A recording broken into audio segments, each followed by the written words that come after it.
Olha, além das graduações de cinema, tem os cursos tecnólogos também que permitem você atuar na área e se tornar um diretor, sabe?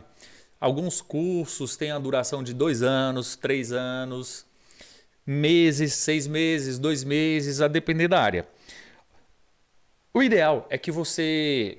Eu vou partir do princípio aqui agora que você vai estudar cinema de forma autodidata, e isso não quer dizer que você vai estudar sozinho, fechado dentro do quarto, isolado do mundo. Não é isso, tá? A maneira que você vai trabalhar nos seus estudos vai ser a seguinte: primeira coisa que você já está fazendo, que é ponto para você, que é andar comigo. Tudo o que eu puder te ensinar todo santo dia eu vou fazer. Segunda coisa, quando você se propõe a estudar cinema, você tem que estar disposto a estudar todas as áreas do cinema. Porque, cara, não tem como você estudar cinema como uma única coisa. Cinema é a junção de um monte de áreas distintas. Você sabia que cinema é é a única das 7 artes que engloba todas as outras 6 artes? Olha que louco isso. Claro, no cinema você encontra música, você encontra dança, você encontra arte, você encontra literatura, arquitetura. É maravilhoso. Então, você vai ter sim que estudar vários outros departamentos, várias outras profissões, vamos dizer assim, para que você entenda bem de cinema. Se você quer ser diretor, você quer ser o cineasta que dirige as suas produções, o buraco vai ser muito mais embaixo para você. Porque, cara, o diretor ele tem que entender de direção de fotografia, direção de arte, ele tem que entender de som, captação de som direto, sonoplastia, mixagem, Foley, ele tem que entender de atuação, né, interpretação, ele tem que entender de, cara, produção executiva, montagem, edição. Então, cada uma dessas áreas que eu estou dizendo tem vários cursos tecnólogos que vão durar meses, que vão durar semanas. E para você conseguir estudar tudo isso de uma vez é impossível, não tem como não. E aí a primeira recomendação que eu dou é estude por partes. Tem gente que começa a estudar tudo de uma vez só. E aí o cara, ele desespera, ele vê que é complicado, ele vê que é muita coisa para uma cabeça só e ele acaba desestimulando.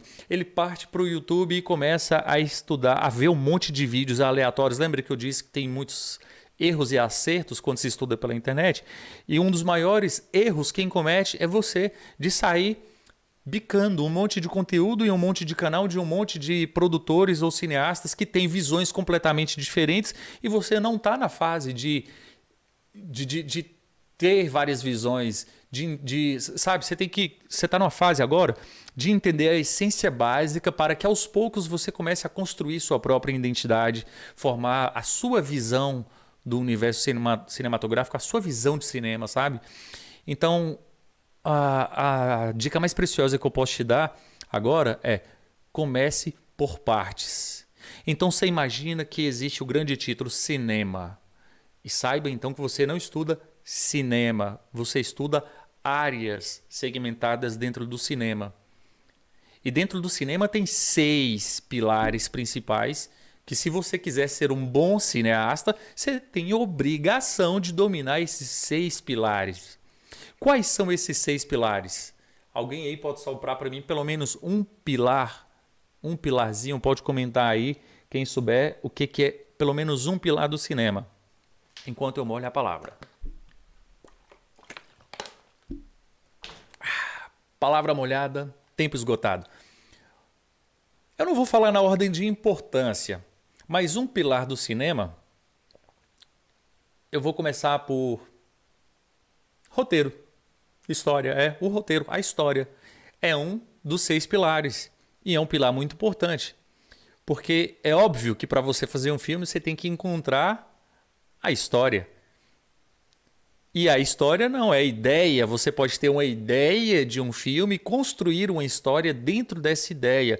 Dentro da sua ideia cabe várias histórias diferentes. Você pode segmentar a sua ideia, você pode subnichar a sua ideia. Por exemplo, vamos falar de um gênero cinematográfico. Um filme de... um romance. Um filme de amor. Ah, vou fazer um filme de amor. Ninguém está afim de assistir um filme de amor. Mas se você fizer um filme de amor que fale sobre um menino de 20 anos que se apaixonou por uma mulher de 39 anos, mas a família desse menino não aprova de forma alguma esse relacionamento e nem a família da véia de 39 anos não aprova o relacionamento dela com o menino. Por isso, os dois decidem viver uma paixão avassaladora, escondidos, por uma semana. Talvez as pessoas vão se interessar mais por esse filme. Porque você subnichou dentro do gênero romance e você falou de amor, só que bem subnichado.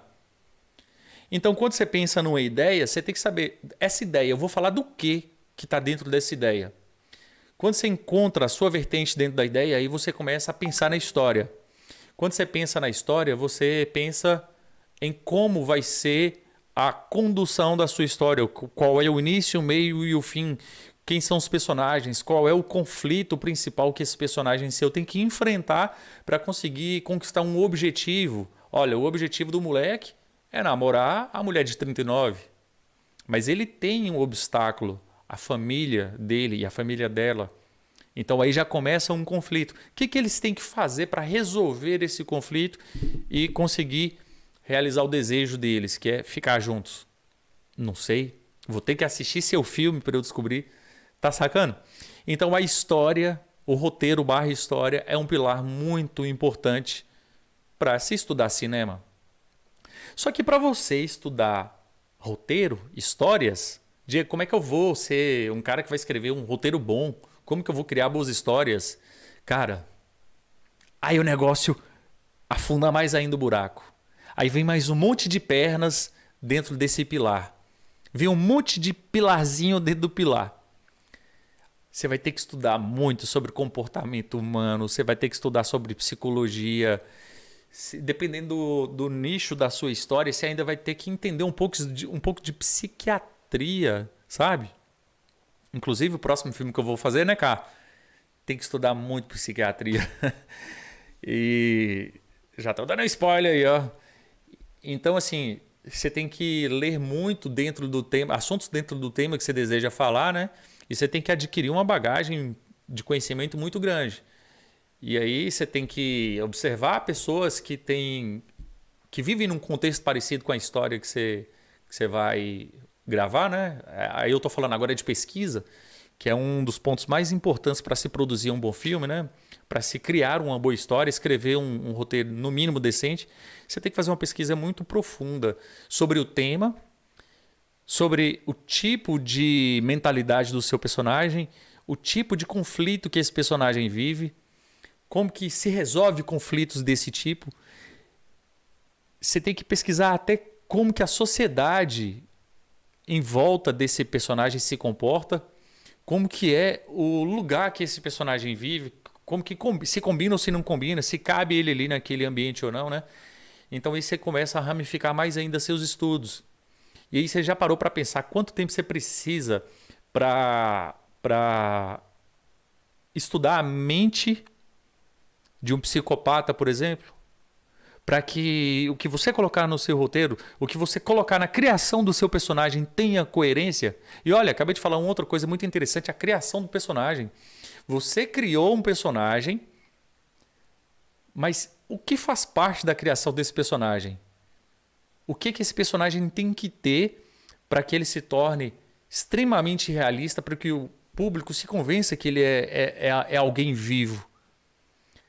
Você tem que criar a biografia dele, onde ele viveu, o que ele fez na infância, o que ele já passou na infância de abusos, de sofrimentos, de humilhações, de vitórias, como ele foi criado, onde que era a cidade que ele vivia, como são os amigos dele, por qual garota que ele era apaixonado a vida inteira. Então, mesmo que o roteiro não mostre isso, mesmo que isso não apareça no filme, mas quando você coloca essas informações no seu projeto, você está dando material para o restante da equipe técnica trabalhar, você está dando material para o ator que vai dar vida a esse personagem trabalhar. Então, olha só como você vai ramificar mais ainda o seu estudo para criar um personagem, para inserir esse personagem em um enredo, criar uma história envolvente e interessante, para que isso tudo seja parte de apenas um pilar, que é roteiro e história.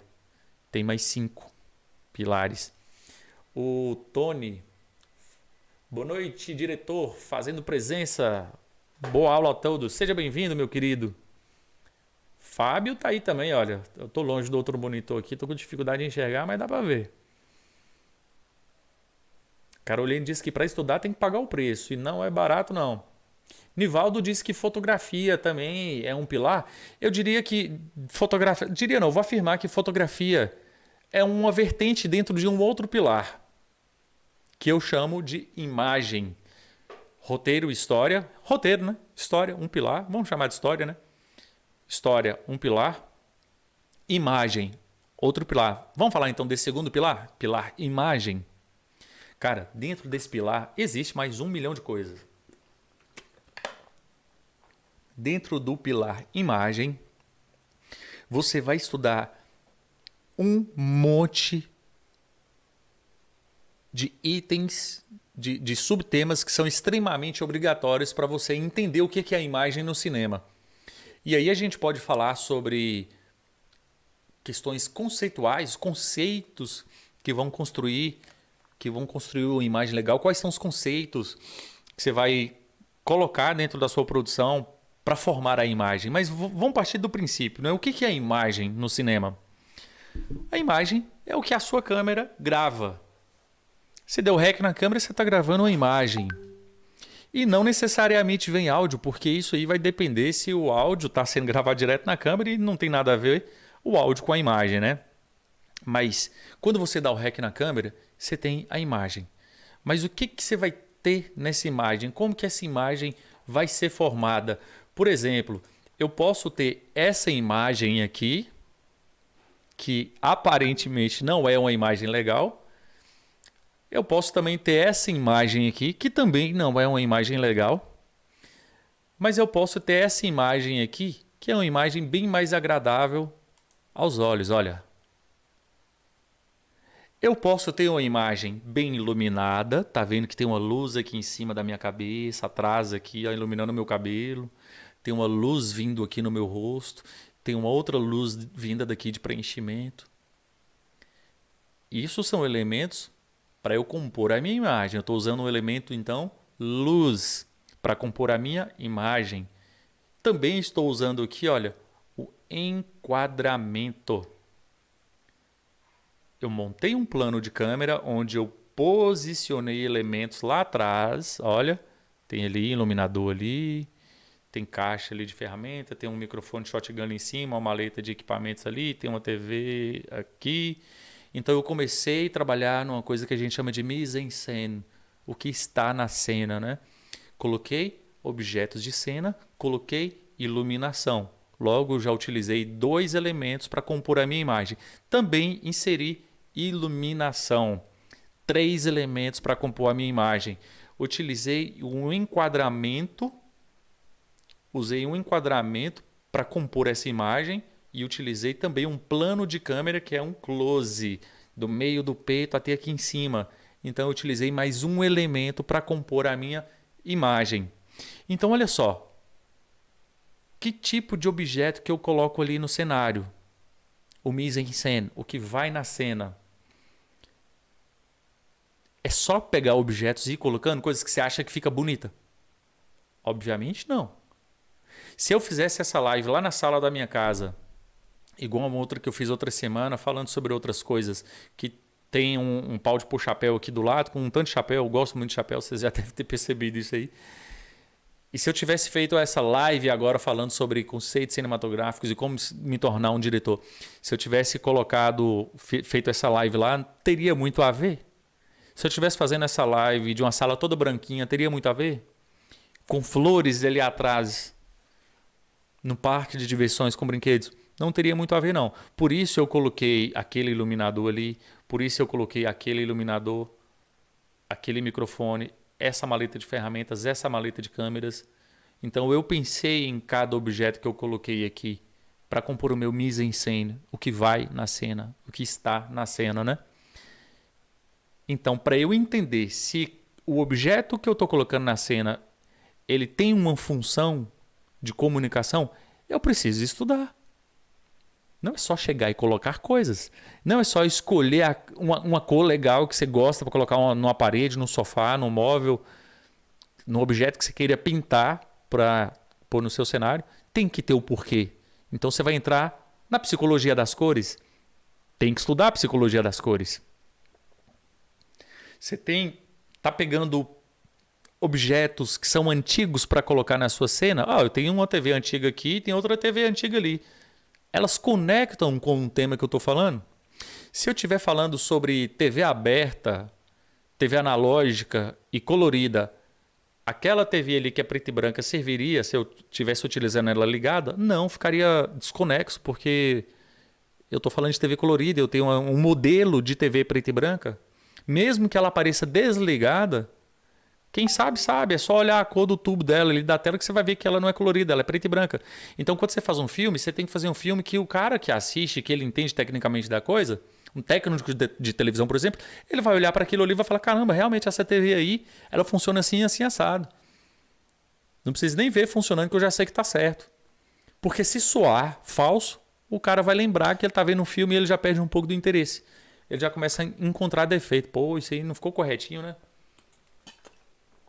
Então você tem que estudar até história de antiguidades, de objetos, né? Bom, então, para você compor a imagem, você tem que estudar diversas áreas, principalmente arte. Depois, quando você grava a sua imagem, você ainda tem o trabalho de levar isso para pós-produção. E aí vai envolver correção de cores, colorização. E muita gente que já está no audiovisual confunde colorização com correção de cor. Não tem nada a ver uma coisa com a outra. Correção de cor é quando você grava. Por exemplo, joguei muito vermelho no meu rosto, não ficou legal. Ou então ficou muito exposto aqui, ficou muita luz aqui. Eu vou ter que corrigir isso antes de começar a tratar a cor. Eu tenho que diminuir a exposição na pós-produção, eu tenho que clarear um pouco as sombras, eu tenho que tirar um pouco do vermelho ou um pouco do azul, sei lá, ou do verde, dar um pouco mais de magenta para a pele.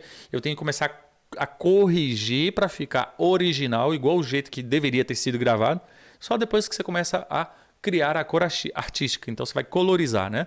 Então aí vem mais um processo que você vai ter que estudar demais. Aí volta a psicologia das cores. Será que a mensagem que eu quero passar para o meu filme, se as sombras forem esverdeadas, faz sentido? O que a cor verde nas sombras quer dizer? O que o espectador vai sentir quando ele vê uma imagem que as sombras são esverdeadas? E se nesse cenário aqui tiver muitos objetos roxos, que tipo de sensação eu passo inconscientemente para o meu público com as cores roxas? A cor roxa tem vários significados na psicologia das cores, a depender da aplicação da área, do contexto, obviamente, né?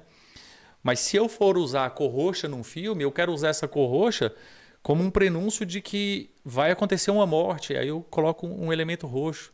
Se eu quero pronunciar uma violência, eu uso um vermelho escuro. Se eu quero pronunciar uma cena de romance, uma cena mais caliente que vai acontecer, mesmo que seja na mesma cena, mas um momento mais caliente que vai entrar, eu uso um vermelho bem vivo, sabe? Então vocês estão entendendo a quantidade de coisas que você tem que estudar para entender o pilar imagem, né?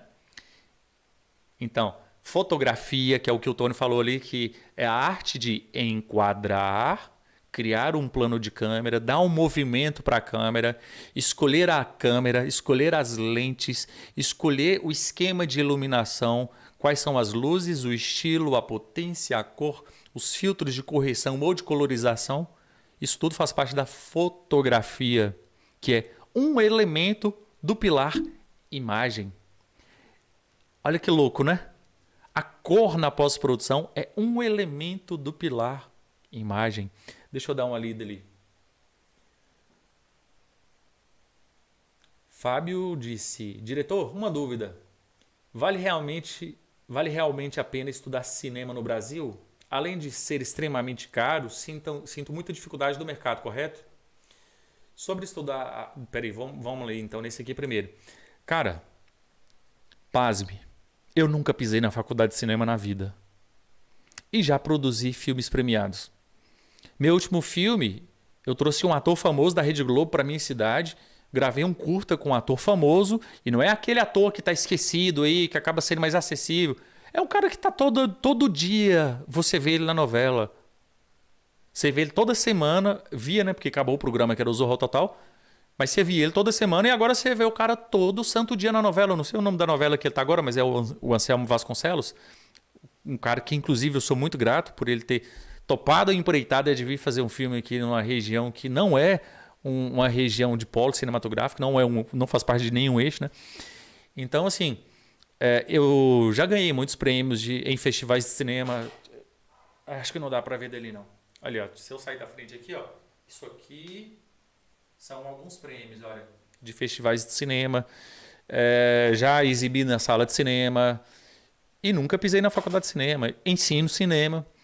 Eu fui pelo caminho do autodidatismo, sofri muito, apanhei muito, errei muito, gastei muito dinheiro, desperdiçando dinheiro com equipamentos que não serviam, com tentar construir coisas que não funcionaram.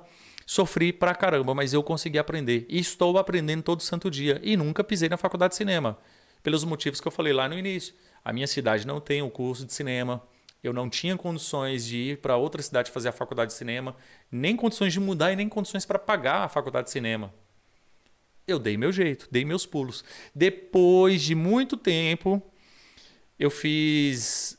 nesse meio tempo aí também eu fiz muitos cursos por módulos e depois de muito tempo eu fiz um acervo técnico, fiz uma comprovação de todas as minhas produções, outras produções de terceiros sob minha direção,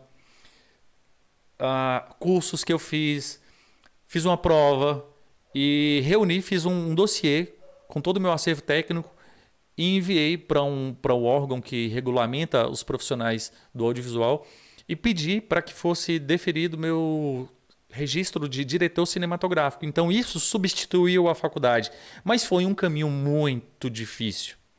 E você entende agora por que eu me proponho a ensinar cinema, mesmo que de graça, porque eu sofri pra caramba, cara, pra conseguir chegar em algum lugar. E eu quero evitar que as pessoas sofram tanto que eu sofri, sabe?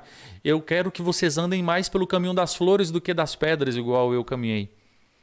Então, dá pra estudar cinema sozinho, mas se você tem condições de fazer uma faculdade, se na sua cidade tem, se você tem a grana, ou se você pode ir para outra cidade, se isso não vai ser muito sacrifício na sua vida, faça a faculdade de cinema, vale a pena sim, cara, é uma experiência incrível. Você vai lidar com pessoas de universos completamente diferentes do seu dentro da faculdade, né? Você vai aprender coisas que é direto ao ponto, sabe? Apesar de que na faculdade ainda não é muito a mão na massa do mercado, depois que você for para o mercado você ainda vai sofrer um pouquinho para se colocar, né? Mas vale muito a pena. Se você não tiver que fazer das tripas coração, vale a pena sim. Sobre estudar arte, como você disse, uma dica de livros ou fontes para mergulhar na arte, poderia nos dar dicas neste sentido para começar a estudar arte? Gostei dessa. Eu vou sugerir nos stories e no grupo também alguns livros.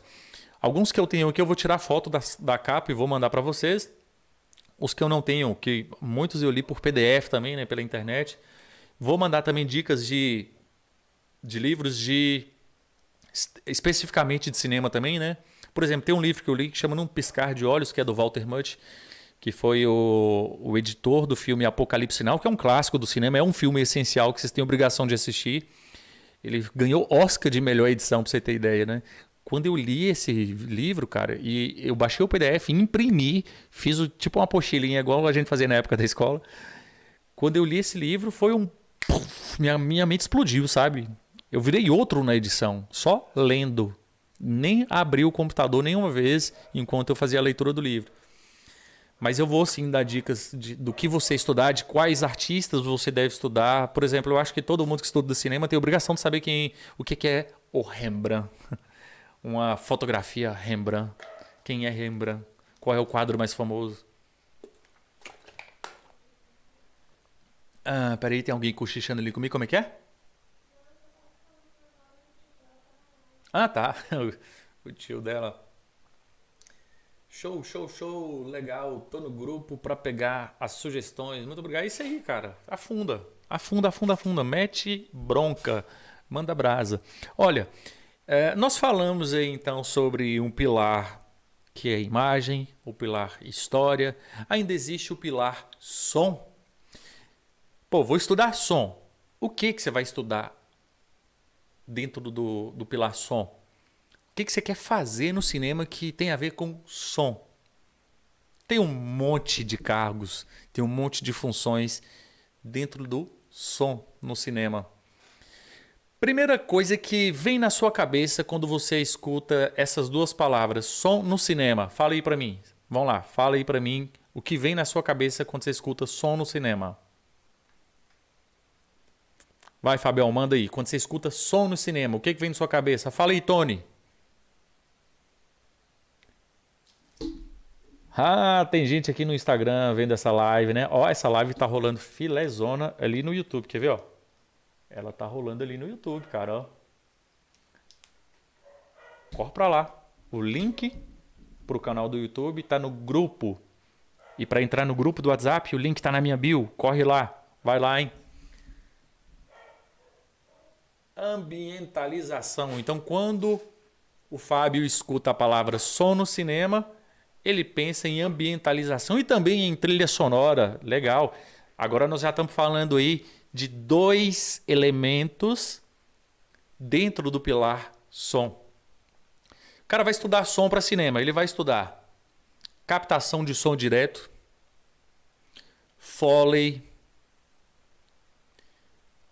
dublagem, mixagem, edição de som, masterização de som. Mixagem, falei?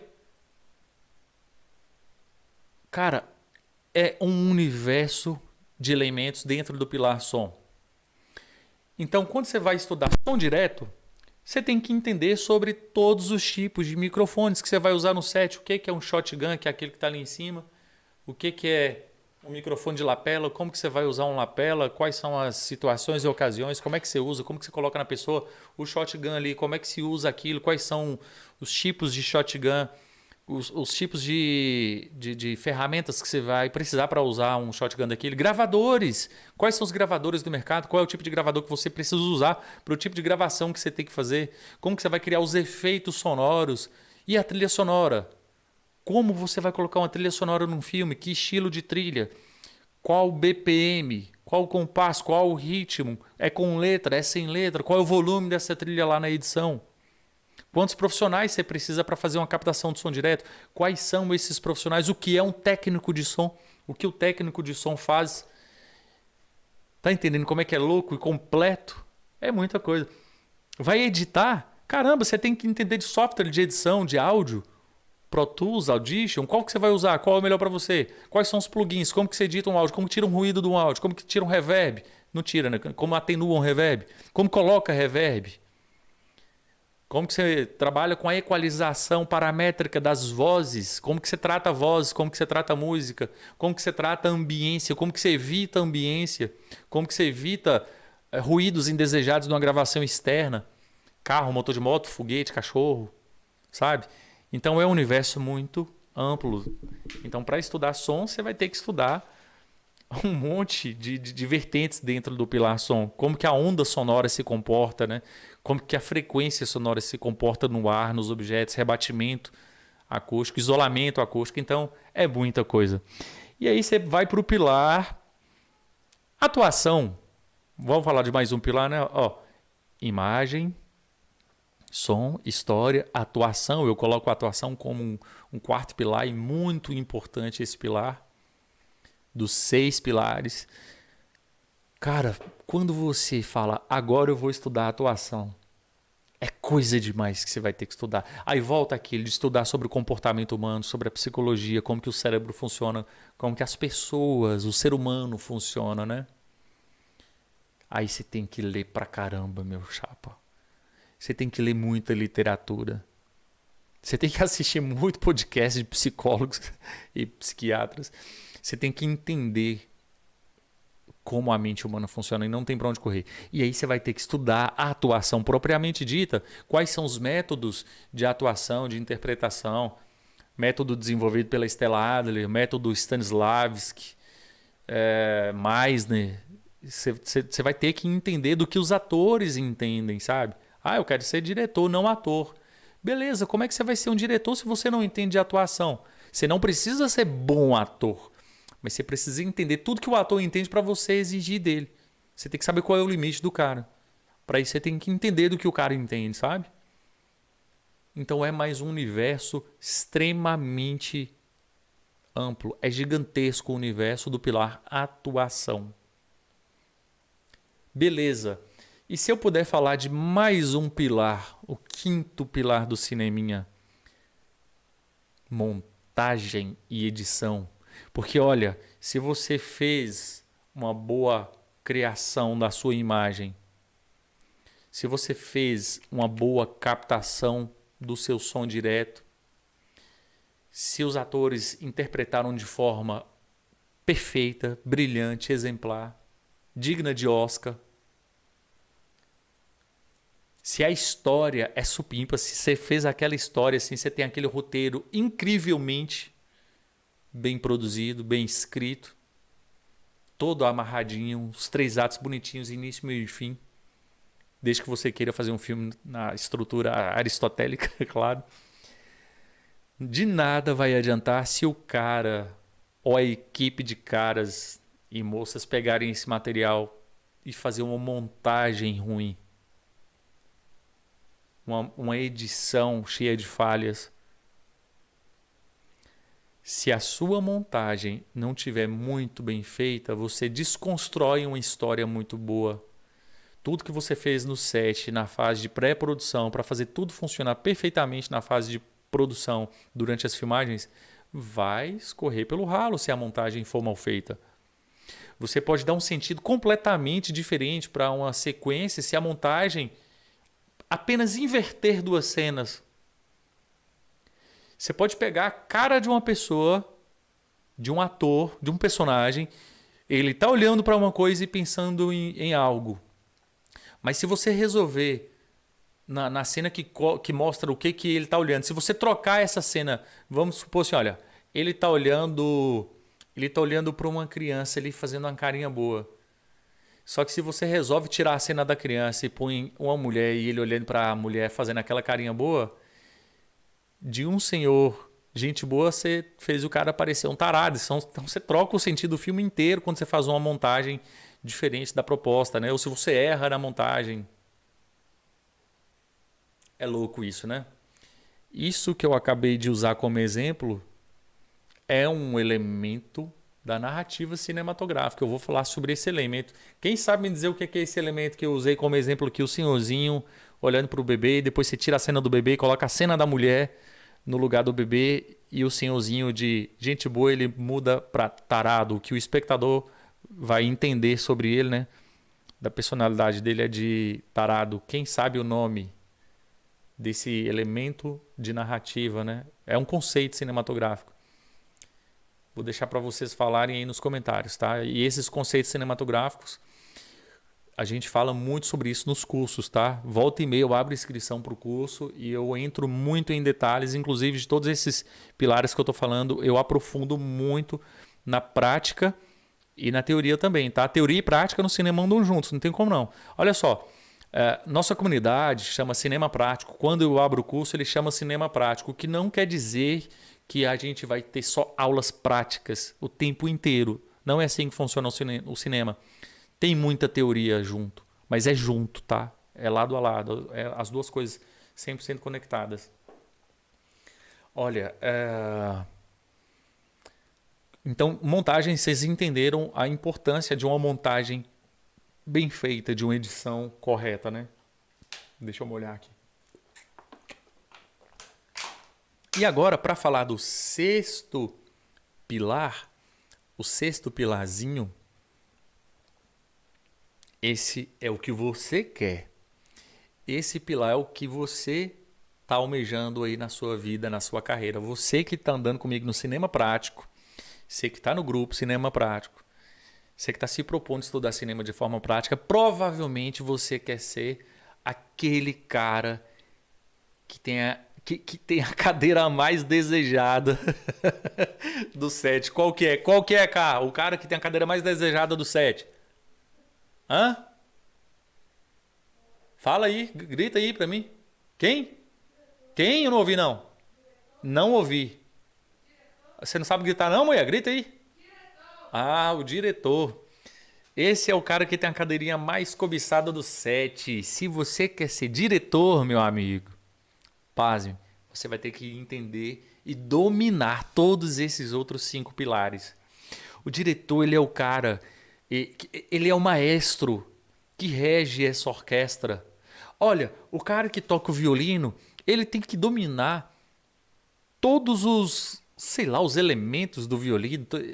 Ele tem que saber onde é que está cada cordinha, cada casa daquela, a intensidade que ele corre aquela vara de crina ali nas cordas. Ele tem que dominar a leitura da partitura, ele tem que dominar a música, a arte, ele tem que dominar tudo.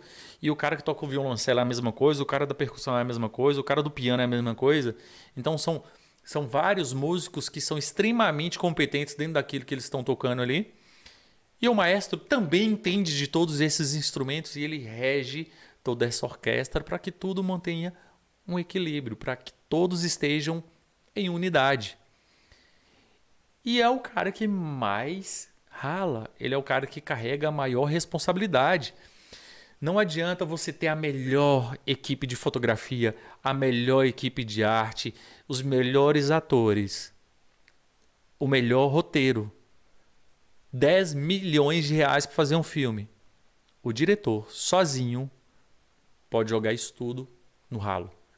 Ele tem a responsabilidade de fazer tudo dar certo. Se o filme não prestar, a culpa é dele. Ah, mas o ator não entregou tudo de si na cena. Você deveria gravar mais uma. Sabe? Ah, mas eu gravei 50 vezes com o ator. Você deveria cuidar para que a preparação do ator com esse personagem fosse melhor. Ah, mas nós cuidamos disso também e mesmo assim não ficou bom. Você deveria ter demitido esse ator e buscado um outro ator para fazer esse personagem. Ah, mas ficou chiando o som porque o microfone do cara que estava fazendo o som direto era ruim. Você tinha obrigação de trocar o técnico de som direto se ele não tivesse outro microfone. Ou comprar outro microfone para o técnico. Às vezes o técnico é o melhor, é muito seu amigo. O microfone que o cara tem é ruim. O filme que você está gravando é colaborativismo. É com base no colaborativismo. Você está chamando os caras que têm os equipamentos para andar contigo, mas o microfone do cara não é bom, Diego. Vai ficar chiando, os diálogos vão ficar... Shhh. O problema é seu. Dê um jeito de resolver o problema do microfone.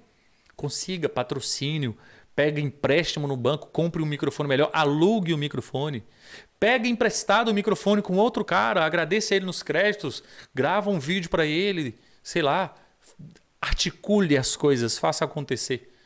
A responsabilidade do resultado final do filme é do diretor e de mais ninguém. Então você está entendendo o nível de responsabilidade que você tem que ter? É isso aí, meu irmão, que você está querendo encarar para o resto da sua vida. É isso aí que você está se propondo a enfrentar daqui para frente quando você fala assim, eu quero ser cineasta, eu quero ser diretor. Não é só glamour. Você vai se ferrar várias vezes. Você vai errar muito. Você vai sentir vontade de chorar várias vezes no set e fechar os olhos assim. Quando você abrir, você vai querer estar na sua casa. E você não vai poder fazer isso. Mas uma coisa eu te garanto. Depois de uma jornada mais longa, você vai olhar para trás e vai falar, caramba, que aventura louca que eu vivi, cara. Você sabe quantas pessoas têm o privilégio de viver uma coisa interessante assim na vida? Quantas pessoas podem dizer, eu já fiz um filme. Eu já atuei num filme. Eu ganhei um prêmio de melhor curta-metragem no festival de não sei aonde. Isso é massa demais, cara. Você sabe o que é uma pessoa querer te contratar para fazer um comercial da empresa dela, da loja dela? Porque você é conhecido como o cineasta da sua cidade. Isso é muito bom. Não é o bom que eu digo, não é o ego apenas, porque tem o ego. Se eu falar que o ego não fala, é mentira. É bom, é gostoso você fazer as coisas bem feitas e ser reconhecido. Mas o mais gostoso ainda é quando você olha para trás, quando você está sozinho, olhando para o céu assim, deitado na rede, você fala: caramba, velho, que vida massa que eu vivi. Que vida massa que eu vivo, que coisa gostosa que eu estou fazendo. É isso. Você vai sofrer pra caramba, você vai errar muito.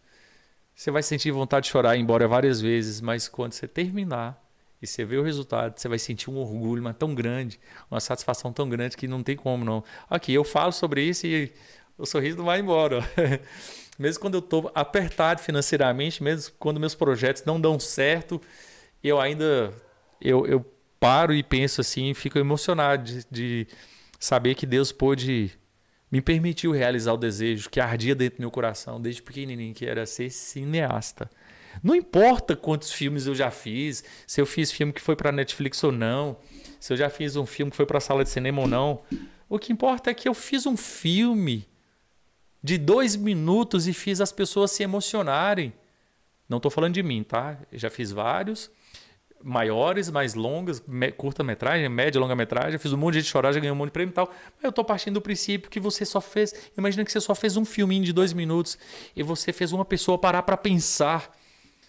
Ou talvez até mudar de posicionamento em relação a algum tema, algum assunto, sei lá.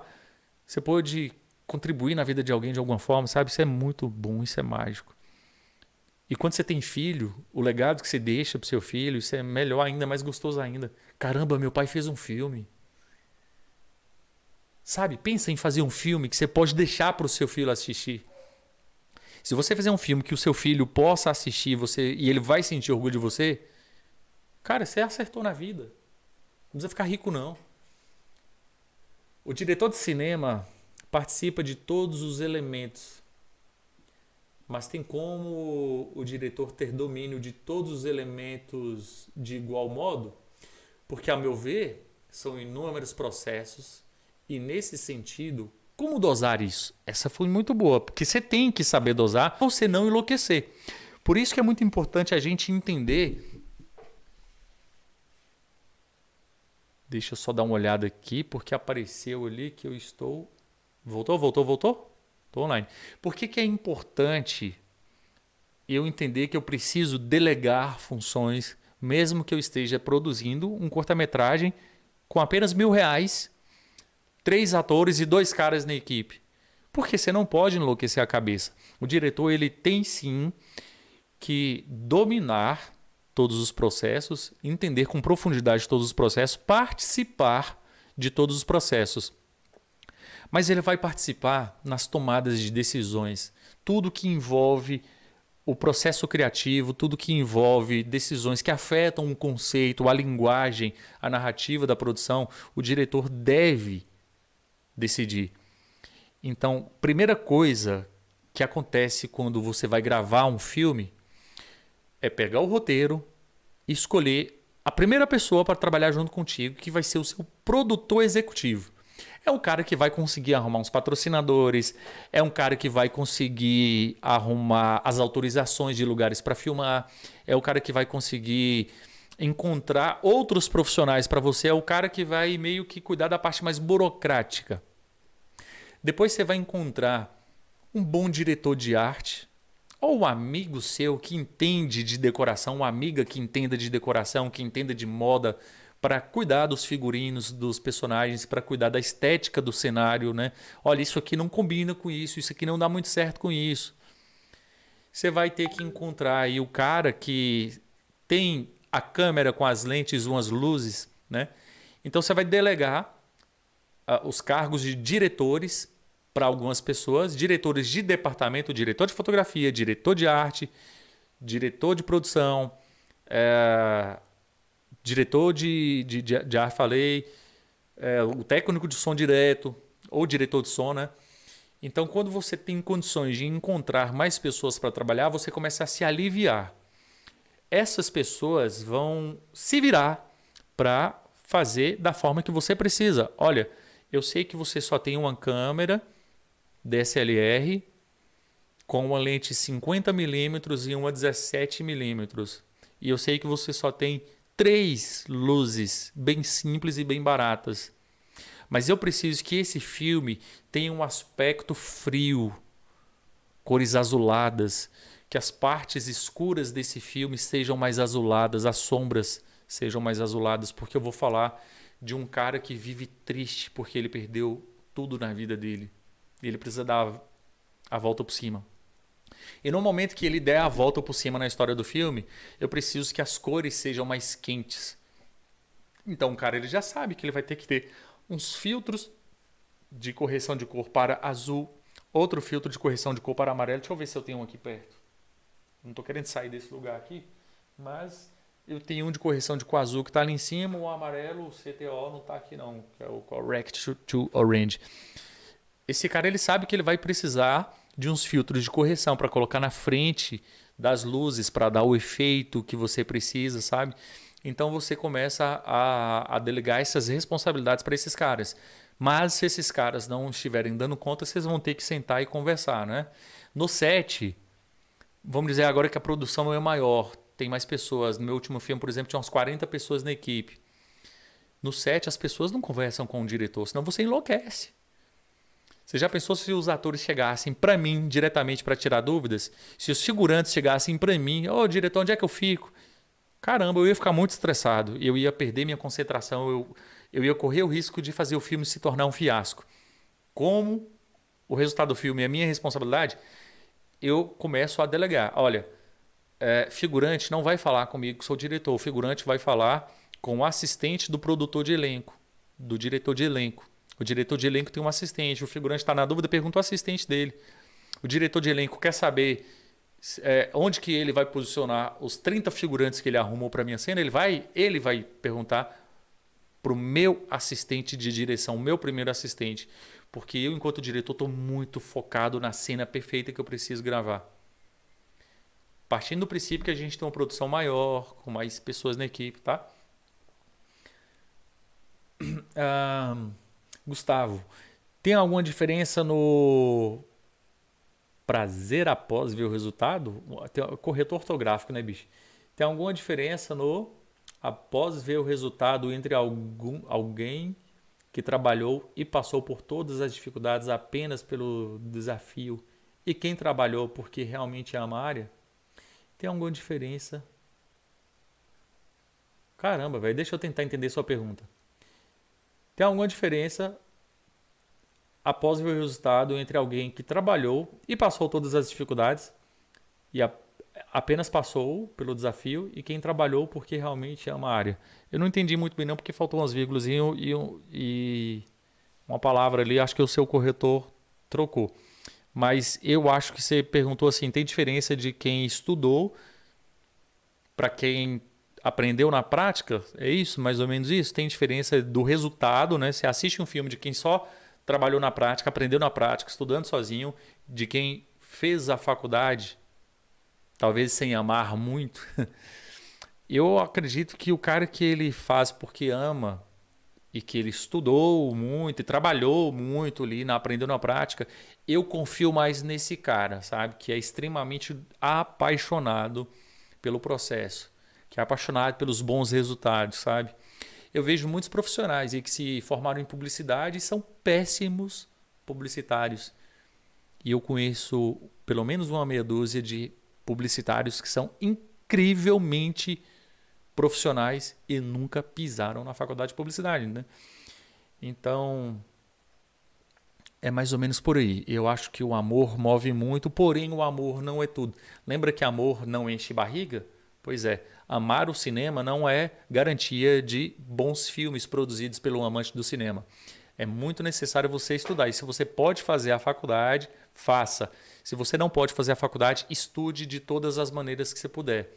Lembra de encontrar uma unidade de estudo. Cria uma estratégia, siga uma métrica de estudo, tá? Não saia atirando para tudo que é lado, não, porque senão sua cabeça vai virar uma zona de guerra.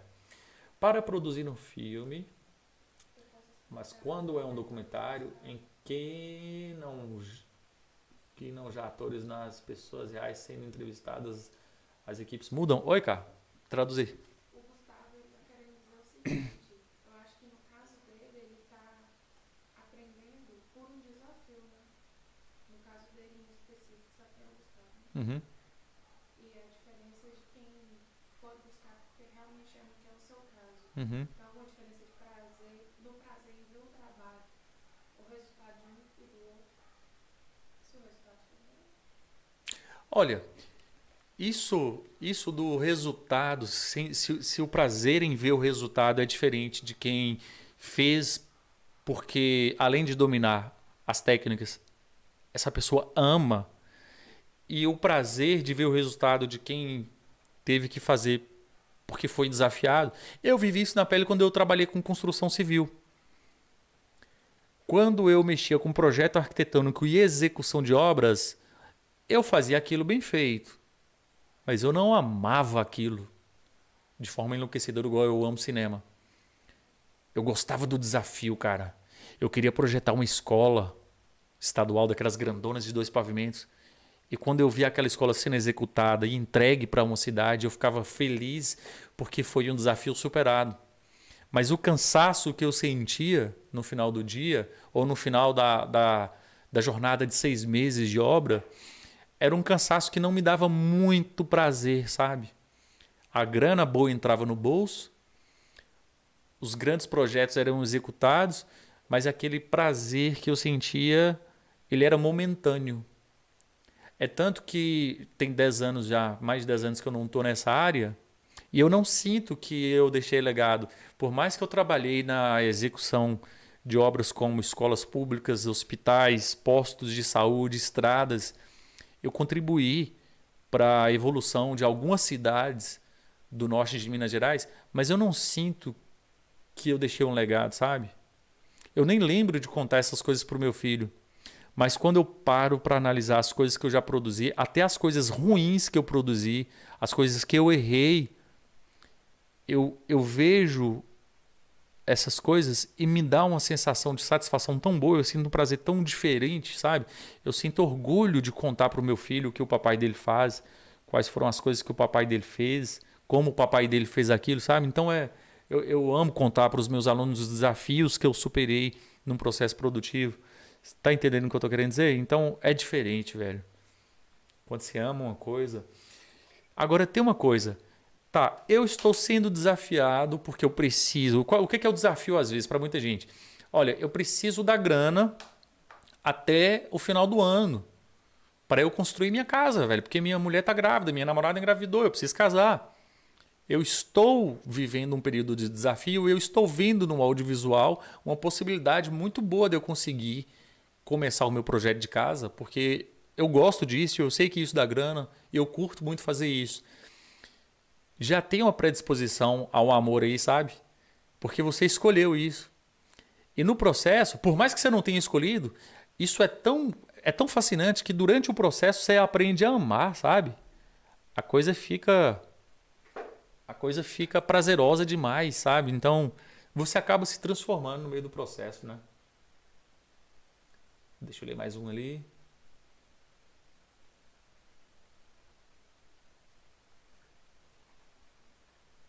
Isso que eu queria dizer, estava querendo saber como reformular a pergunta. É isso aí. Carol me salvou ali. Tô com dificuldade de ler também, que a tela tá a 1,5 m de distância, mais ou menos aqui de mim, e tá bem pequenininho para eu enxergar. Pessoal, as coisas que eu tô falando para vocês, faz sentido? Vocês estão curtindo? Vocês estão gostando? Responde aí para mim, vocês estão curtindo isso daí? Tá? Tem alguma dúvida sobre principalmente os pilares? O que eu estou falando está claro para vocês? Está valendo a pena estar aqui? Vocês estão gastando um tempo seu, sabe? E o tempo é valioso, né? Tempo vale ouro. É o maior ativo do mundo, é o tempo. Já estou no grupo, imersão na cena. Legal.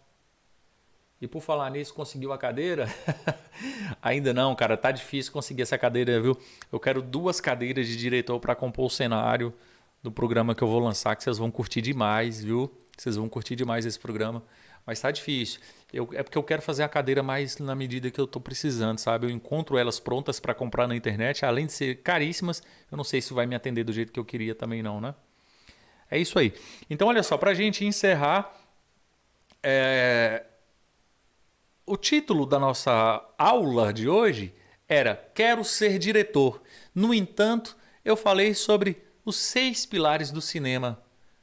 Será que eu resolvi mudar o tema da live? de última hora?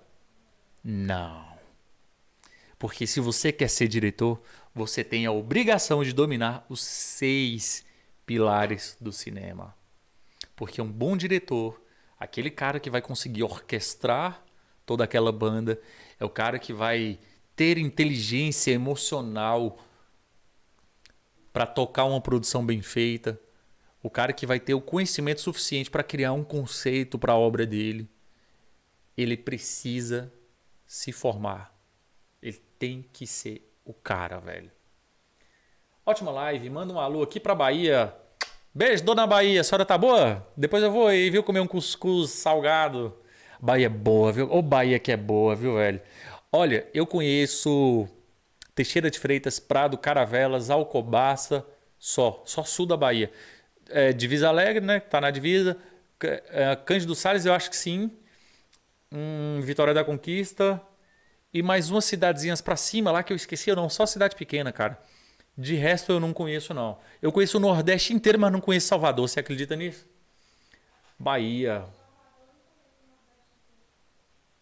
A Carol tá dizendo ali que conhece Salvador e não conhece o Nordeste inteiro. Deixa eu ver. Eu digo por mim, eu penso em entrar na área pela questão do desafio, porque até então não tive nenhum contato de fato com o cinema. Não teve por enquanto, porque em pouquíssimas semanas você vai fazer um filme, velho.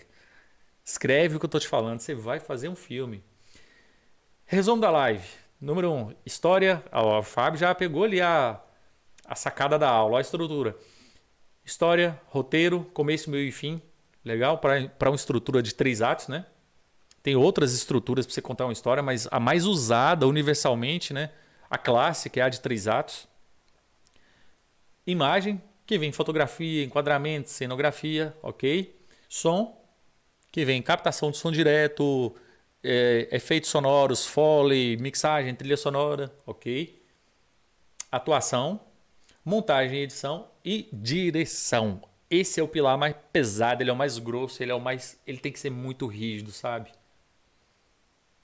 Bruno é de Vitória da Conquista. Você vai esbarrar com meu primo Tiago, que mora em Vitória da Conquista, e Tatiane Dutra. Tiago Dutra e Tatiane Dutra. Beijo, meus priminhos lindos. Oi? Quem é de Vitória da Conquista? Luísa de Vitória da Conquista? Luísa Carneiro, doutora Luísa Carneiro, né? Médica, é de Vitória da Conquista. A gente fez um mini filme para ela, um curtinha de uns 3 minutos, né, cá?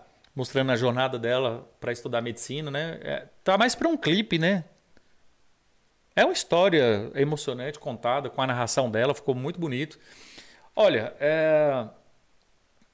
vou mandar esse resumo no grupo. Ó, o Fábio já mandou. Maravilha, matou a pau. Ó, cara, você é acelerado, hein? Bom, eu acho que eu vou mostrar para vocês. Deixa eu ver se eu mostro. Deixa eu ver se tá no ponto aqui. Tantã. Acho que eu vou deixar para a próxima live, né? Deixar para a próxima aula.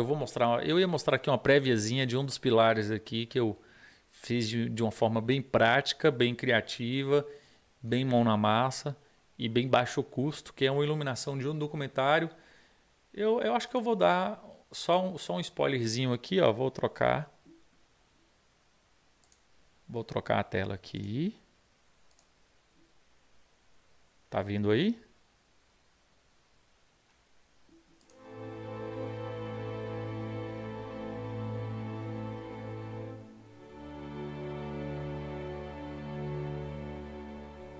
Eu vim da Bahia, vim para São Paulo, morei 29 anos em São Paulo. Vim em São Paulo, arrumei um homem, vim embora para Montes Claros. Cheguei aqui em Montes Claros, eu não tinha casa para morar. Larguei o marido, não prestava, só bebia. Arrumei um nego, mas é homem. Eu apanhava tanto do meu marido, do homem, que só Deus na causa. Já trabalhei muitos tempos, trabalhei e me dava um dinheiro bom demais, menino. Enquanto meu marido recebia meu salário mínimo, em mês, eu recebia 1.500, 1.600 conto em 15 dias. Ia todo mundo trabalhar só à noite, que os guardas não deixavam ninguém entrar o dia. Se Zezinho tivesse aí até 1 hora, 2 horas da manhã, nós não podíamos entrar, que Zezinho chamava os homens pra nós.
Tá mutado, tava mutado.